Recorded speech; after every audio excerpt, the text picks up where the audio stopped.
Mobile phone റേഡിയേഷന് side എഫക്റ്റുകൾ ഉണ്ടോ എന്നും wifi റൂട്ടറുകൾ ആരോഗ്യ പ്രശ്നങ്ങൾ ഉണ്ടാക്കുമോ എന്നുമുള്ള ചർച്ചകളും ആശയക്കുഴപ്പങ്ങളും എപ്പോഴും ഉണ്ടാകാറുണ്ട്.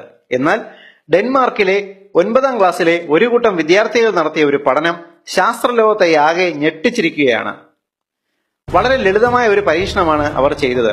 ആ കുട്ടികൾ 400 വിത്തുകൾ എടുത്ത് 12 ഡിഷുകളിലാക്കി. 6 ഡിഷുകൾ വീതം 2 വ്യത്യസ്ത മുറികളിൽ സൂക്ഷിച്ചു. 2 മുറികളിലും ഒരുപോലെ വെള്ളവും സൂര്യപ്രകാശവും നൽകി. ഒരു മുറിയിൽ മാത്രം 2 വൈഫൈ റൂട്ടറുകൾ സ്ഥാപിച്ചു. 12 ദിവസം കൃത്യമായി പരിപാലിച്ച ശേഷം അവർ 12 ഡിഷുകളിലെയും വിത്തുകൾ പരിശോധിച്ചു. സൂര്യപ്രകാശവും വെള്ളവും മാത്രമേറ്റ് കിടന്ന ഒരു മുറിയിലെ 6 ഡിഷുകളിലെ വിത്തുകൾ എല്ലാം മുളച്ച് ആരോഗ്യകരമായി വളർന്നു. എന്നാൽ വൈഫൈ റൂട്ടറുകൾ ഉണ്ടായിരുന്ന മുറിയിലെ 6 ഡിഷുകളിലെ വിത്തുകളിൽ മുളച്ചത് വിരലിലെണ്ണാവുന്നവ മാത്രം. മുളയ്ക്കാത്ത വിത്തുകളിലെ കോശങ്ങൾക്ക് നാശം സംഭവിക്കുകയും ജനിതക മാറ്റം വരികയും ചെയ്തിരിക്കുന്നു.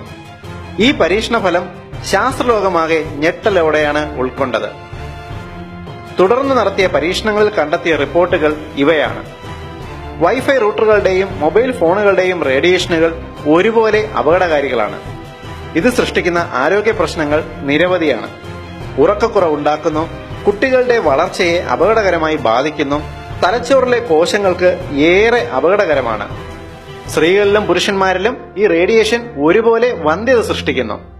കോശങ്ങളുടെ DNA ഘടനയിൽ പോലും റേഡിയേഷൻ മാറ്റം വരുത്തുന്നതായി പഠനങ്ങൾ തെളിയിക്കുന്നുണ്ട്. ബെൽജിയം റിസർച്ച് ഫൗണ്ടേഷൻ നടത്തിയ ഈ പഠനത്തിൽ നിങ്ങൾ വൈഫൈ റൂട്ടറുകൾ പോലുള്ള ഉപകരണങ്ങൾ നിങ്ങളുടെ കിടപ്പുമുറിയിൽ വയ്ക്കരുത് എന്ന് പ്രത്യേകം നിർദ്ദേശിക്കുന്നു. കൂടാതെ ഉറങ്ങുന്ന സമയത്ത് യാതൊരു കാരണവശാലും നിങ്ങളുടെ മൊബൈൽ ഫോൺ തലയുടെ പരിസരത്ത് സൂക്ഷിക്കരുത് എന്ന കർശന മുന്നറിയിപ്പ് നൽകുന്നുണ്ട്. ഈ ഇൻഫർമേഷന്റെ പ്രാധാന്യം തിരിച്ചറിഞ്ഞ് ഏവരും ഇത് ഷെയർ ചെയ്യുക.